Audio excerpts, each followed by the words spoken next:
అండి, welcome to అమ్మమ్మ వంటింటి రుచులండి. ఈరోజు నేను చేయబోయే రెసిపీ ఏంటంటే కొత్తిమీర పచ్చడి అండి. ఆ కొత్తిమీర పచ్చడి ఎలా చేయాలి ఏంటన్నది చేసి చూపిస్తాను. రోటి పచ్చడి అండి, మామూలుగా మిక్సీలో వేయట్లేదండి, నేను రోట్లో చేసి చూపిస్తానండి. వంటింట్లోకి వెళ్ళిపోదాం, ఫాలో అవ్వండి. గ్యాస్ వెలిగించుకుందామండి. గ్యాస్ వెలిగించుకుని ఒక కళాయి పెట్టుకుందామండి. ఇదిగోండి, ఒక 2-3 స్పూన్లకి ఆయిల్ వేసుకోవాలండి. ఆయిల్ వీటెక్కిందండి. పచ్చిమిరకాయలండి ఒక 8-9 కాయలు తీసుకున్నానండి. పచ్చిమిరకాయలు ఏం చేస్తారంటే ఇట్లా ముక్కలుగా చేసుకుని వేసుకోండి, లేకపోతే ఏమవుతుందంటే అండి పేలుతాయండి. పేలితే నూనె అంతా మొహం నిండా ఒంటి నిండా తిండి అవి ఖాళీ ఇది అవుతుందండి. అందుకని ఇలా ముక్కలు చేసుకుని ఒక 9-10 కాయలు వేసుకోండి. కట్ట వర్రగా ఉండాలి కదండి, అందులో వర్షాకాలం వచ్చేసింది. ఇంకన్నీ రోటి పచ్చళ్ళు వర్రగా ఉండేటట్టు మీకు చూపిస్తానండి నేను. చూసారా, పచ్చిమిరకాయలు ఇలా వేయించుకోండి. వేయించుకుని ఒక గిన్నెలో తీసేసుకుందామండి. ఇదిగోండి కొత్తిమీర అండి. ఈ కొత్తిమీర చిన్న సైజు 4 కట్టలు తీసుకున్నానండి. ఈ 4 కట్టలని ఇలా కట్ చేసుకొని ముందుగానే కడుక్కున్నాక అప్పుడు కట్ చేసుకోండి. కట్ చేసే కడిగారనుకోండి, దానిలో ఉండే సారం అంతా కూడా పోతుందన్నమాట. అందుకనే నేను ముందుగానే కడుక్కుని కట్ చేసుకున్నానండి. ఇదిగోండి ఇలా ఆగాలండి. చూసారా, ఇలా ఉన్నాక ఇదిగోండి చిన్న సైజు టమాటాలు 2 తీసుకున్నానండి. ఇలా సన్నగా ముక్కలుగా కోసుకుని దానిలోకి వేసుకోండి. ఇదిగోండి చింతపండు అనమాట, ఎంత 2 రేకులు తీసుకోండి చాలు. అంటే టమాటా పులుపు ఉంటుంది కదండి, అందుకనే తక్కువగా తీసుకున్నా. దీని అంతని బాగా మగ్గాలండి. చక్కగా నూనెలో ఏగితేనే పచ్చడి టేస్ట్ వస్తుందండి. వాటర్ గీటర్ ఏం పోయే అవసరంలా. మీరు చూసారా, కొత్తిమీర ఎంత బాగా మగ్గిందో ఇలా మగ్గనివ్వాలండి. మగ్గితేనే పచ్చడి పుల్లలుగా లేకుండా చక్కగా మెత్తగాను, మనం పంటి కింద పుల్ల పడినా కూడా మెత్తగా ఉంటుందండి. ఇదిగోండి, దీన్ని తీసేసి పక్కన పెట్టేసుకుందామండి. ఇప్పుడు దీనికి మనం రోట్లో పచ్చడి చేసుకునేసరికి ఈలోపు తాలింపు రెడీ చేసుకుని పక్కన పెట్టుకుందామండి. మనం ఒక గిన్నె పెట్టుకుని 3 స్పూన్లకి ఆయిల్ వేసుకోండి. మిరపకాయలని ఇలా 2 ముక్కలుగా చేసుకుని 2 కాయలు వేసుకోండి. అట్లా కొంచెం 1 స్పూన్కి శనగపప్పు, 1 స్పూన్కి మినప్పప్పు అండి. ఇదిగోండి ఆవాలు 1 స్పూను, జీలకర్ర ఇదిగోండి అది 1 స్పూన్కి పసుపు వేసుకుందామండి.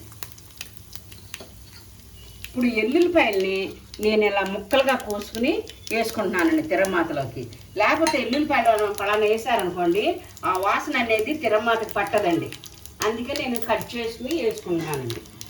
కరివేపాకండి,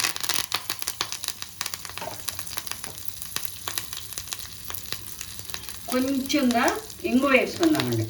పచ్చడి మంచి టేస్ట్ వస్తుందండి ఇంగు వేసుకుంటే.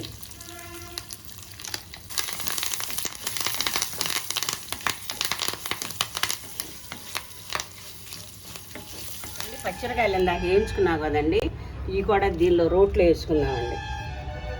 1 స్పూన్ వేస్తున్నానండి. వీటిని మెత్తగా తుక్కుందామండి. ఇలా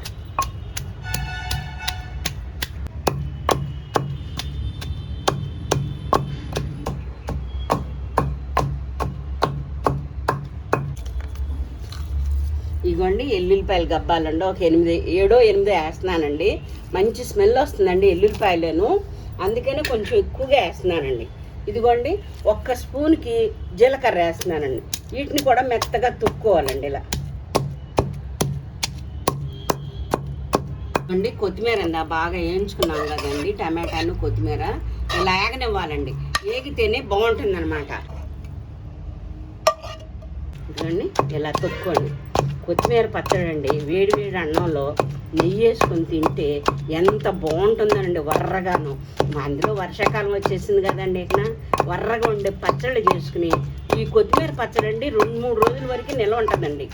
కొంచెం నూనె ఎక్కువ వేసుకుని తాలింపు పెట్టుకుంటే బాగుంటుందండి మీకు. ఈ కొత్తిమీర అండి హెల్త్ పరంగా కూడా చాలా మంచిదండి మన ఆరోగ్యానికి. ఆ కొత్తిమీర పచ్చడే కదా అని అనుకోబాకండి మీరు. ఇదిగోండి నేను చేసినట్టుగా చక్కగా మరీ మెత్తగా నూరుకోబాకండి. మెత్తగా నూరితే బాగోదండి పచ్చడి. ఏ పచ్చడి అన్నా సరే కొంచెం ముక్కా చక్కగా ఉంటేనే పచ్చడి టేస్ట్ బాగుంటుందండి, పంట కింద పడి మనం తింటుంటే.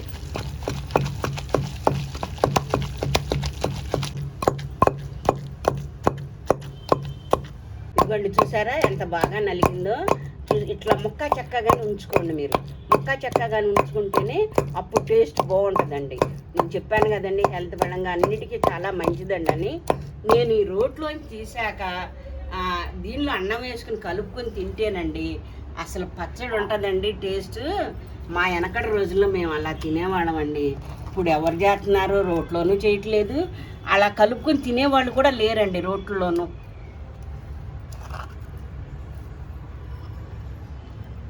ఇదిగోండి ఇందాక తిరమాత కాల్చుకుని పెట్టుకున్నాం కదండి. ఈ పచ్చడి నూటం అయిపోయాక దీనిలోకి ఇలా వేసేసుకున్నామండి. దీనిలో నూనె ఉంది కాబట్టి అండి పప్పులు ఉన్నాయని నేను చూసుకుని వేసుకుంటున్నానండి.